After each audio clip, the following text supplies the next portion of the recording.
이 시간 여러분 모두에게 하나님의 말씀이 임해서 그 말씀으로 위로받고 모든 병을 고침받고 풍성한 은혜 받기를 주님의 이름으로 축원합니다. 오늘은 성령 강림 후 13째 주일입니다.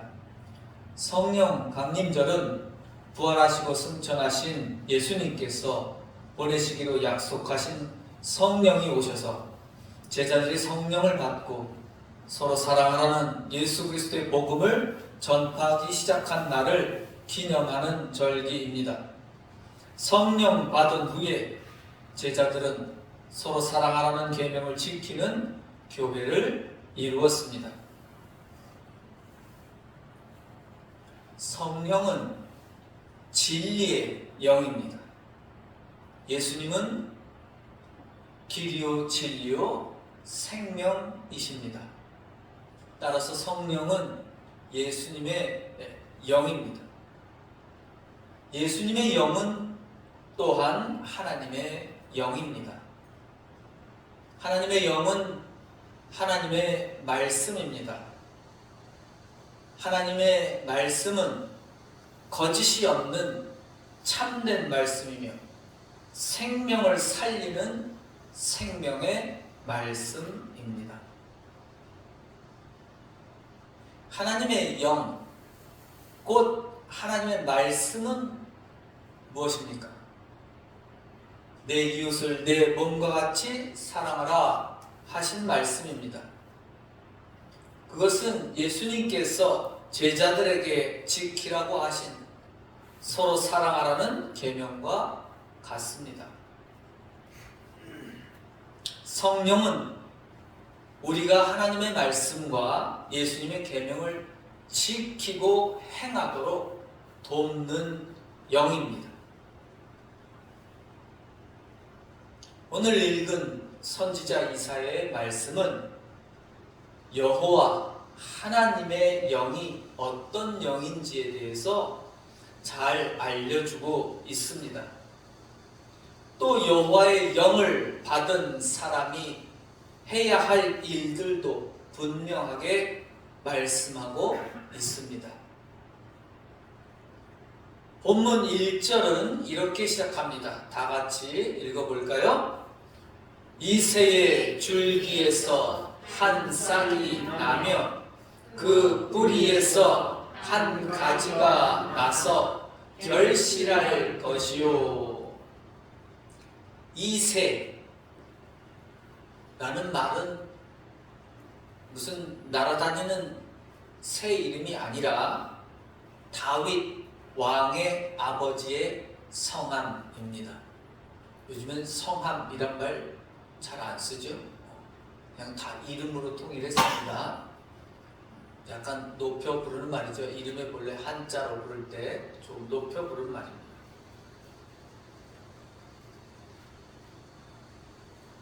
다윗 왕의 아버지 이새의 자손들 가운데 한 의로운 사람이 태어나서 결실, 곧 열매를 맺게 될 것이라는 말씀입니다.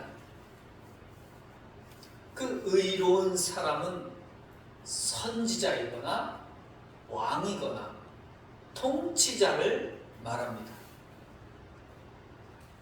왕은 히브리 말로 기름 부음을 받은 사람, 곧 메시아를 말합니다. 1절 말씀은 다윗의 가문에서, 다윗의 자손에서 의로운 통치자, 의로운 왕, 다시 말해서 의로운 메시아, 곧 그리스도가 나와서 하나님의 공의를 이룰 것이라는 말씀입니다. 이제 다 같이 본문 2절 말씀 읽어보겠습니다. 그의 위에 여호와의 영, 곧 지혜와 총명의 영이요 모략과 재능의 영이요 지식과 여호와를 경외하는 영이 강림하시리니. 우리가 매주 읽는 성시교독에 있는 말씀입니다. 그의 위에서 이 그는 여호와 하나님께서 선택하시고 기름 부으신 의로운 사람을 말합니다. 그 의로운 사람은 의로운 통치자이며 의로운 왕이며 메시아를 말합니다. 그 의로운 통치자 메시아 위에 여호와의 영이 내릴 것이라고 합니다. 여호와의 영은 하나님의 영이며 주님의 영이며 또한 성령입니다. 그 여호와의 영은 어떤 영이라고 이사야는 말씀하고 있습니까?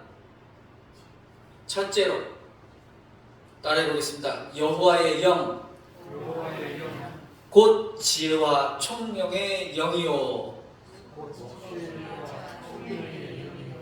예, 여호와의 영, 곧 지혜와 총명의 영이다 라고 말씀합니다. 하나님의 영은 사람을 지혜롭게 하는 영이며 총명하게 하는 영이라는 뜻입니다. 성경은 무엇이 지혜라고 가르치고 있습니까? 잠언은 하나님의 지혜를 가르치는 책입니다. 잠언 9장 10절에 지혜가 무엇인지 한마디로 잘 요약하고 있습니다. 다 같이 큰 소리로 읽어보겠습니다. 여호와를 경외하는 것이 지혜의 근본이요 거룩하신 자를 아는 것이 명철이니라. 지혜의 근본은 무엇이라고 합니까? 그것은 여호와를 경외하는 것이다 라고 말씀합니다. 경외란 하나님을 두려워하는 것입니다. 그것은 하나님의 말씀에 순종한다는 말과 같습니다. 하나님의 말씀을 잘 지키고 행하는 것이 하나님을 두려워하는 것입니다. 성경에 있는 하나님의 말씀을 잘 실천하는 일이 하나님을 경외하는 것입니다. 하지만 성경에 있는 하나님 말씀을 전부 다 지키지는 않아도 됩니다. 모든 말씀은 단 하나의 계명에 있다고 했습니다. 단 하나의 계명만 지켜도 되는 것입니다. 그것이 무엇입니까? 예수님께서 제자들에게 주신 새 계명입니다. 서로 사랑하라는 새 계명을 지키는 일이 바로 하나님을 두려워하는 지혜인 것입니다. 이처럼 성령은 지혜의 영으로서 우리에게 하나님을 두려워하는 지혜를 가르치고 생각나게 하는 영입니다. 다음으로 여호와의 영은 총명의 영이라고 말씀합니다. 따라해 봅시다. 여호와의 영은 총명의 영입니다. 총명이란 말은 잠언에 나오는 명철이란 말과 같습니다. 옛날에는 한자를 많이 쓰니까 쟤 참 똑똑하다 이렇게 말하지 않고 참 총명한 사람이다 이렇게 이런 말을 많이 썼습니다. 오늘날에는 잘 사용하지 않죠. 총명하다, 명석하다, 똑똑하다 이런 뜻입니다. 그러나 본래 성경에서 이제 말하는 뜻은 무엇일까요? 총명이라는 말과 명철이란 말은 둘 다 영어로는 understanding이라고 되어 있습니다. 이 총명이란 한자는 귀 밝을 총의 밝을 명자입니다. 귀가 밝다라는 말은 여기서 빛이 난다는 말이 아니죠. 귀가 밝다고 하니까 여기 막 갑자기 빛이 난다고 생각하시면 유치원생들은 그렇게 생각해요. 그럴 수도 있다는 거죠. 귀가 밝다는 말은 말귀를 잘 알아듣는다는 뜻입니다. 총명한 사람은 하나님의 지혜를 잘 알아듣고 잘 이해하고 잘 깨닫는 사람입니다. 이해력이 좋아서 말귀를 잘 알아먹고 잘 깨닫는 것을 말합니다. 이처럼 성령은 총명의 영으로서 우리가 하나님의 지혜를 잘 이해하고 잘 깨닫게 하는 영입니다. 둘째로 여호와의 영은 모략과 재능의 영이라고 합니다. 따라해 보겠습니다. 여호와의 영은 모략과 재능의 영이요. 모략이란 말은 두 가지 뜻이 있습니다. 오늘날 잘 사용하지 않는 말입니다. 본래 모략이라는 말은 어떤 일을 처리하는 꾀와 방법을 뜻하는 말입니다. 어려운 한자말로, 다른 말로 하면 계책이나 책략을 뜻하는 말입니다. 더 어려워졌죠? 쉬운 우리말로는 뭘까요? 꾀입니다. 모략은 그냥 우리말로 쉽게 말하면 꾀입니다. 여기에는 나쁜 뜻은 없습니다. 그러나 오늘날 모략이란 말은 매우 나쁜 뜻으로 더 많이 사용되고 있습니다. 어떤 말이 있죠? 모략이 들어가는 말? 맞아요. 중상 모략. 이럴 때 종종 사용합니다. 이때 중상은 뭐라고요? 남을 헐뜯는다 는 뜻이고, 이때 모략은 속임수를 써서 남을 해치는, 남에게 해를 끼치는 계획이나 일을 뜻합니다. 간단히 말하면 모략은 거짓말로 남을 해치는 꾀라고 할 수 있습니다. 하지만 이 성경 본문에서 모략은 그런 나쁜 뜻이 아닙니다. 이 모략은 영어 성경을 보니까 카운슬 또는 어드바이스 란 말로 번역되어 있습니다. 그 말은 요한복음에서 예수님께서 말씀하신 보혜사란 말과 비슷한 뜻입니다. 예수님께서 말씀하신 보혜사는 무슨 뜻이라고 했죠? 변호하는 분, 또 도와주시는 분이라고 했습니다. 예수님의 말씀을 가르치고 생각나게 하는 성령이라고 했습니다. 예수님께서 말씀하신 보혜사 성령이 바로 이 모략의 영과 비슷합니다. 모략이란 말도 보혜사란 말과 비슷한 뜻을 지니고 있습니다. 따라서 모략의 영은 우리가 하나님의 지혜를 따라 살도록 도와주고 변호해주고 상담해주는 일을 하는 영입니다. 다음으로 여호와의 영은 재능의 영이라고 합니다. 따라해보겠습니다. 여호와의 영은 재능의 영입니다. 여기서 재능이라고 할 때 그것은 특별한 재주나 특기가 아닙니다.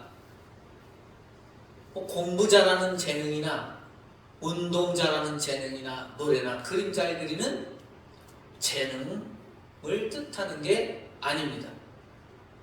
물론 그런 것도 성령의 능력일 수 있습니다.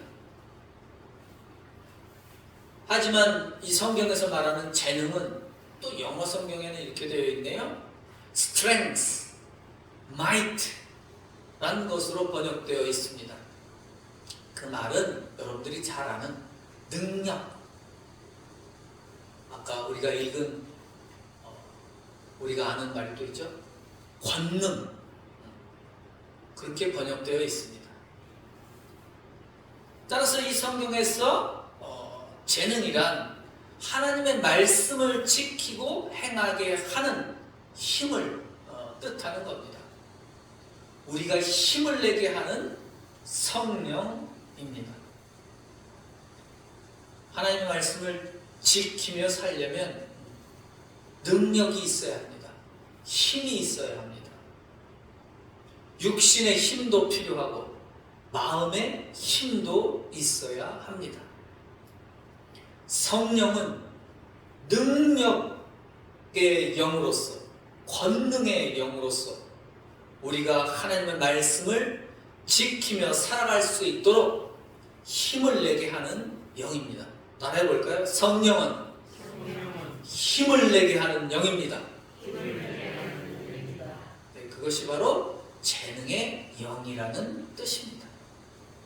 성령은 우리가 예수님의 계명을 지키며 살도록 힘내게 하는 영입니다. 우리가 이웃을 사랑하고 섬기며 살 때 지치고 피곤해서 쓰러지지 않도록 붙들어 주시고 힘을 내게 하는 영입니다. 성령은 우리가 기운 빠지지 않게 하고 힘을 내게 하는 영입니다. 마지막 셋째로 여호와의 영은 곧 성령은 지식과 여호와를 경외하는 영이라고 합니다. 따라해 볼까요? 여호와의 영은 지식과 여호와를 경외하는 영입니다.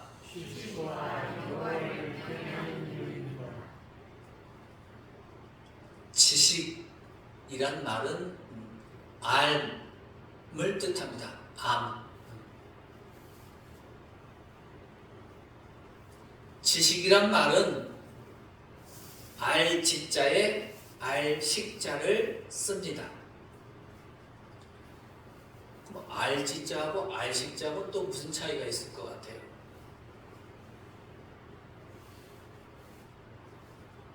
앞에 지자는 말을 아는 것을 뜻합니다. 그냥 모든 것을 안다고 말할 때 제일 넓은 의미로 사용한다. 그냥 알다. 근데 원래는 그냥 말을 알아듣는다고 할 때 지를 씁니다. 식은 뭘까요? 식은 글로 된 것을 아는 것을 뜻했습니다. 그래서 지식하면 말로 된 것을 아는 것이고 또 글로 된 것도 안다. 이런 뜻을 담고 있습니다.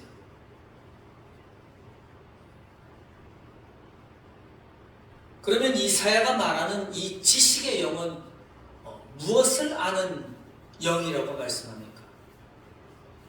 여러분이 잘 알고 계시듯이 잠언 1장 7절에서 말씀합니다. 다 같이 큰 소리로 읽어봅시다. 여호와를 경외하는 것이 지식의 근본입니다. 지식, 곧 알미란 무엇을 아는 것이라고 말씀합니까? 하나님을 경외할 줄 아는 것입니다. 하나님을 두려워할 줄 아는 일입니다. 그것이 알의 뿌리라고 말씀하고 있습니다. 근본, 뿌리라는 말입니다.